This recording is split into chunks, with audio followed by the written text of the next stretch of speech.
kelas 9G. Perkenalkan, saya Dara Raisa Sabrina, absen 9. Saya di sini sebagai reporter. Perkenalkan, nama saya Mailani Dwi Putri Ramadhani, absen 21 sebagai reporter. Perkenalkan, nama saya Nur Aini, absen 26 sebagai kameramen. Perkenalkan, saya Sukmaliana, absen 29. Saya di sini bertugas sebagai pengedit video. Perkenalkan, saya Cindy Rifatulaisi, absen 7 sebagai penulis naskah laporan. Dengan waktunya ada tugas dari sekolah untuk tanya kepada bidan ataupun dokter atas perilaku pada saluran reproduksi. Kami dari kelas 9G mengambil beberapa pertanyaan. Mbak, Seberapa serius penanganan penyakit menular seksual? saya ini penyakit menular seksual itu apa aja? Tahu tidak? Ada ini. HIV ya. Penyakit menular seksual itu atau sering disingkat PMS ya. Penyakit menular seksual, istilahnya PMS.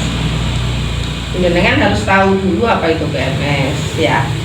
PMS itu infeksi yang disebabkan karena hubungan seksual. Hanya karena hubungan seksual ya. Jadi bisa disebabkan jamur, parasit atau virus ya. Contohnya PMS itu apa?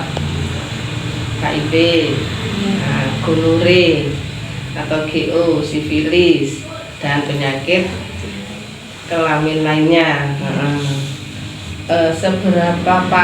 Seberapa serius banget Mbak penanganan penyakit, bukan langsung penanganannya. Yang kita harus perhatikan pencegahannya supaya tidak terkena penyakit menular seksual ya. Karena kalau sudah terkena ada yang tidak bisa diobati. Satu-satu pengobatannya adalah meninggal, yaitu apa? HIV. HIV itu sampai sekarang belum ditemukan obatnya. Obat yang diminum hanya untuk meningkatkan daya tahan tubuh, jadi tidak mengobati virusnya ya. Nah itu kenapa serius, seberapa serius sekali Mbak. Ada yang menyebabkan kayak gonore.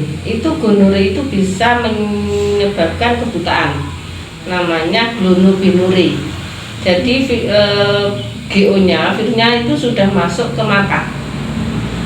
Misalnya pada bayi, ibu yang kena GO melahirkan itu bisa langsung ke mata bayinya. Kalau tidak ketemu itu bisa menyebabkan kebutaan ya. Ada yang menyebabkan infeksi pada saluran reproduksinya, bisa menyerang ke sel kantong sperma, bisa menyerang ke sel telur, kantong sel telur dan kandungan, yang bisa menyebabkan tidak bisa hamil ya. Itu namanya harus serius sekali ya. Yang terus ada lagi, Apakah penyakit HIV dapat disembuhkan? nah itu sudah saya jawab tadi. Tidak bisa disembuhkan, tidak bisa. Cara mengatasi penyakit sifilis? Sifilis sendiri tahu? Apa sifilis? Enggak tahu. Penyakit infeksi sifilis itu bisa menyerang pada laki-laki dan perempuan. Nah, sifilis itu disebabkan oleh bakteri Mbak. Ini juga menyerang, yang menyerangnya itu melalui hubungan seksual ya. Jadi menularnya lewat seksual sekali. Terus apa pertanyaannya tadi? Cara mencegah penyakit sifilis? Ya. Ya, coba berhubungan seksual di luar. Ya, betul tahu ya. Di luar pernikahan. Kalau sudah menikah jangan suka jajan. Jika boleh berhubungan dengan di luar pasangan kita. Itu satu-satunya. Terus ada lagi, Mengapa penyakit kematian bisa terjadi dan apakah ada obat untuk penyakit keputihan? penyakit keputihan itu lumrah Mbak. Keputihan atau sering disebut flor albus itu sebenarnya normal pada wanita. Biasanya terjadi sebelum mens ya toh. Sesudah mens ya toh sering keputihan. Nah, bisa menjadi abnormal jika itu disebabkan oleh jamur dan bakteri. Ya, contohnya keputihan yang kuning kental bau, itu sudah patologis ya. Kalau normal itu fisiologis. Nah, pertanyaannya apa? Mengapa terjadi keputihan dan apakah ada obatnya? Kalau keputihan yang normal cukup dengan vulva hygiene. Vulva hygiene itu apa? Vulva itu kemaluan perempuan, itu vulva. Hygiene itu kebersihan. Jadi dengan kebersihan perempuan, caranya sudah tumbuh bulu pubisnya belum? Dengan sering memakai celana dalam yang ketat. Apakah Cara pencegahan untuk penyakit keputihan itu apa? cara pencegahan ya penyakit keputihan? Cara pencegahannya kalau yang fisiologis itu dengan personal hygiene. Personal hygiene itu kebersihan kewanitaan ya. Satu, jangan memakai celana dalam yang ketat ya. Terus kalau bisa memakai celana dalam yang dari katun, jangan yang dari nilon. Kebersihan yang penting. Terus jangan suka memakai itu pencuci vagina, sabun biasanya ada yang dari toko. Nah, itu bisa membunuh kuman yang baik. Nah, itu tidak bagus juga. Kalau mau cuci mending pakai daun sirih yang digodok ya. Nah, itu buat. Kalau sudah itu untuk yang keputihan yang normal. Nah, keputihan yang abnormal yang patologis itu tetap jaga kebersihan seperti itu ya. Kemudian pakai daun sirih itu ya. Nah, terus satu cuka makan juga, tahu cuka makan? Dicampur dengan 5 air matang botol cukanya, dibuat wangi. Nah, itu pencegahan ya. Sekarang tinggal lihat keputihan karena apa ya. Udah. Pertanyaan selanjutnya, Mengapa penyakit epididymis terjadi pada laki-laki dan dapatkah terjadi pada perempuan? Sekarang jenengan tahu nggak epididymis itu apa dulu? Nggak tahu. Kalau sudah tahu artinya epididymis, jenengan kok nanti pertanyaan selanjutnya nggak usah dijawab, bisa langsung terjawab. Penyakit epididymis adalah infeksi pada saluran di belakang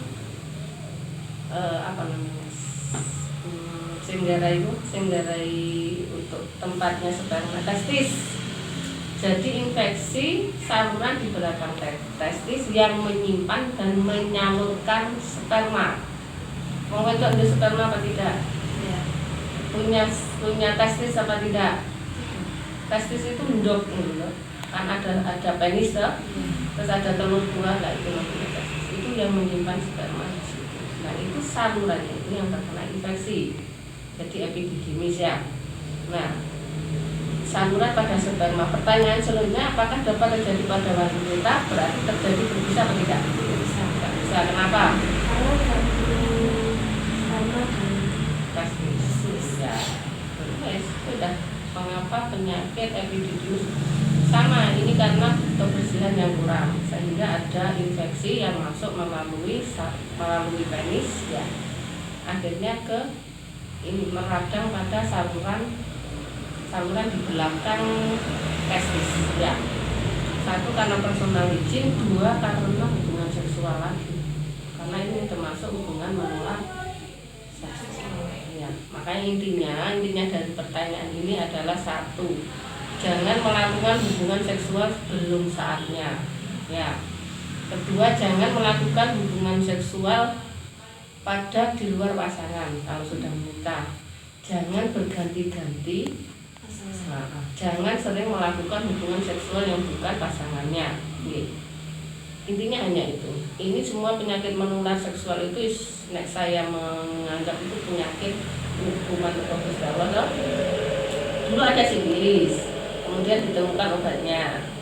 Setelah sifilis ditemukan obatnya, ada gonorrhea, tingkatannya lebih parah dari sifilis, ditemukan lagi obatnya. Akhirnya sampai sekarang ada HIV dan sampai sekarang belum ditemukan obatnya. Intinya hanya itu. Apalagi perempuan kalau belum pada masa pertumbuhan kan ini ya, SMP SMA itu masa pertumbuhan, jangan sekali-kali melakukan hubungan seksual.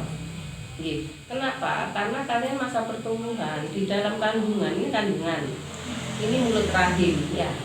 Pada saat berhubungan seksual, ini penis masuk, ini kena gesek mbak. Di sini ada lapisan namanya epitel sel ya, lapisan buena. Kalau kena gesek penis, ini akan mengelupas lapisannya. Gitu. Karena sampai masa pertumbuhan, akhirnya jaringan ini kan akan tumbuh. Kalau selaput lapisan luarnya sudah tidak ada, jaringan ini akan tumbuh liar. Ini yang bisa menyebabkan kanker rahim, bisa menyebabkan itu. Jadi bahaya sekali, makanya pernikahan dini dilarang. Bukan dilarang, tidak dianjurkan untuk menikah dini. Karena secara psikologis sama si sentulan, secara umur-umur meteng, konyolnya dulan, gateng, lompatan sampai wis ngomong. Ya, secara psikologis, secara pertumbuhan, makanan yang sampean makan itu untuk tumbuh kembang sampean dewi. Di situ sampean wis menikah, akhirnya hamil dibagi dengan anaknya. Akhirnya anaknya tumbuh tidak kurang gizi kan ya. Akhirnya makanan yang harusnya untuk sampean dibagi dua. Kurang gizi. Nah, masalah Indonesia pada zaman selanjutnya akan melahirkan anak-anak seperti itu kan ya. Makanya itu sudah. Terima kasih atas penjelasannya.